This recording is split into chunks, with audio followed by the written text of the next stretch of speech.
Mobile বাচ্চাদের দেওয়া উচিত কিনা? না, আমি তো বললাম মোবাইল সম্বন্ধে বাচ্চা তোমরা ব্যবহার করতে পারবে না, আর তো বাচ্চাদের তুমি যদি ব্যবহার করতে না পারো কিভাবে তুমি বাচ্চাদের দেবে মোবাইল? তাহলে কত বছর পরে ব্যবহার করা যায়? বয়স পর্যন্ত পরে ব্যবহার করা যায় কি আসলে? তো আমাদের বর্তমান যুগে এখন তো মোবাইলের প্রয়োজন, কথাবার্তা বলার জন্য সুবিধা।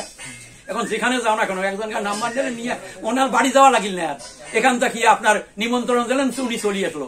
আমাদের বলা হয় যে আমি মোবাইল দ্বারা করবো, ভাই আপনার বাড়ি যাইতে পারবো না। এখন শ্বশুরকে বলেন, শালাকে বলেন, বা যে কোনো মামাকে বলেন, মামিকে বলেন, সবাই তোমার কথা শুনিয়ে আসবে, কিন্তু ওই বেলা তারা দ্বিধাবোধ করবে না। এই মোবাইলের যুগটি এমন হয়েছে, যাওয়া লাগে না, বাড়ির থেকে নিমন্ত্রণ হয়। এখন মানুষ ওই আগত যায় এই যে হাত করজোর করিয়ে করবে, তারপরে আসবে নয় নয়। এখন দেখো মোবাইল যুগ হয়, এখন কি সুবিধা হয়ে গেছে আমাদের। এই জন্য বলেন দিকটি অনেক দিক ভালো, আবার অনেক দিক খারাপ আছে। ভালো মন্দ থাকবেই, এই দুনিয়াটা হলো ভালো মন্দ। দিন আসে বলে আজকে আমরা রাতকে অনুভব করি, এবং রাত আসে বলে আমরা দিনকে অনুভব করি। তাহলে মোবাইল কাকে দেওয়া উচিত আর কাকে দেওয়া উচিত না? মোবাইল কাদেরকে দেবো আর কাদেরকে দেবো না?